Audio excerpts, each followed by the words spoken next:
la palabra el senador Mauricio Curi González del Grupo Parlamentario del Partido Acción Nacional para presentar una iniciativa con proyecto de decreto por el que se reforman los artículos 180 y 189 del Código Penal Federal en materia de aumento de penas a delitos contra miembros de las Fuerzas Armadas. Muchas gracias. Con su permiso, señora presidenta. Adelante. Compañeras y compañeros senadores, las Fuerzas Armadas merecen todo el respeto y consideración por parte del gobierno y de la ciudadanía. Ellas representan la valentía, el heroísmo, el amor por la patria y la devoción por la libertad. No solo garantizan la seguridad interna, sino también la defensa de nuestra soberanía. Sin embargo, en estos últimos meses nos hemos enfrentado a escenarios de agresiones y ataques hacia las Fuerzas Armadas. Tan solo durante los primeros 5 meses de este año se han perpetuado 17 transgresiones en varios estados de la República, lo cual resulta muy grave y lamentable. También es sabido que a raíz de la amenaza del presidente de Estados Unidos de América, Donald Trump, de imponer aranceles a las exportaciones mexicanas, se acordó el envío de 6,000 elementos de la recién creada Guardia Nacional para contener la migración ilegal de Centroamérica. El vocero de la presidencia afirmó que por disposición política y convicción, el gobierno no usaría las Fuerzas Armadas para reprimir ningún movimiento social y añadió que el respeto a la libre manifestación está garantizado.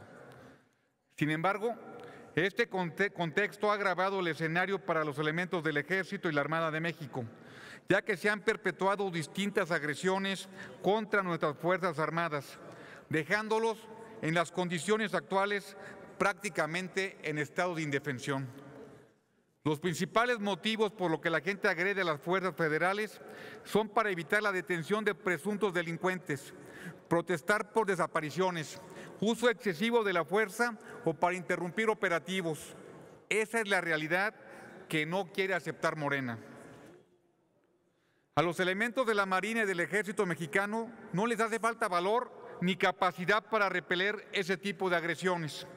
Ellos se limitan a responder porque la instrucción de sus superiores es la de no reprimir a los civiles. Que quede claro, de ninguna manera pretendemos que se dañe a la población civil ni que se use la fuerza de manera excesiva. Simplemente pretendemos que se aplique la ley que ya existe. Con el contexto de la aprobación de las reformas secundarias en materia de Guardia Nacional, aprobamos la Ley Nacional sobre el Uso de Fuerza. En esa ley se establecen los protocolos de actuación de las policías y se precisan los niveles del uso de la fuerza sin que de ninguna manera se lesione a los manifestantes. Inclusive, el artículo 28 de la ley textualmente dice: cuando las manifestaciones o reuniones públicas se tornen violentas, las policías deberán actuar de acuerdo a los distintos niveles de fuerza establecidos en esta ley. Adicionalmente, se formula que se apliquen las disposiciones del Código Penal Federal para delitos que ya existen, como son desobediencia y resistencia de particulares, delitos cometidos contra funcionarios públicos y amenazas. En ese tenor, propongo que en el caso de cada delito se sancione con mayor severidad y que se persiga de oficio al infractor cuando el sujeto pasivo sea un elemento de las Fuerzas Federales, Guardia Nacional en su conjunto o Ejército y o Armada en lo particular. Por todo lo antes fundado y motivado, someto a la consideración de esta soberanía la siguiente iniciativa con proyecto de decreto. Artículo único. Se reforman los artículos 180 y 189 del Código Penal Federal para quedar como sigue. Artículo 180. Se aplicarán de 1 a 2 años de prisión y multa de 10 a 10,000 pesos, de 10 a 1,000 pesos al que empleando la fuerza, el amago o la amenaza se oponga a que la autoridad pública o sus agentes ejerzan alguna de sus funciones o resista el cumplimiento de un mandato legítimo ejecutado en forma legal. La pena y la multa se duplicarán cuando se trate de elementos del Ejército y la Armada de México. Estos delitos se perseguirán de oficio. Artículo 189.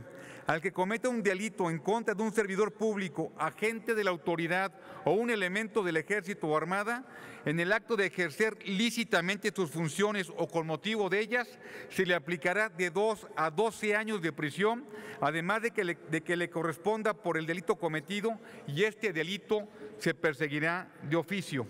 Transitorios, único.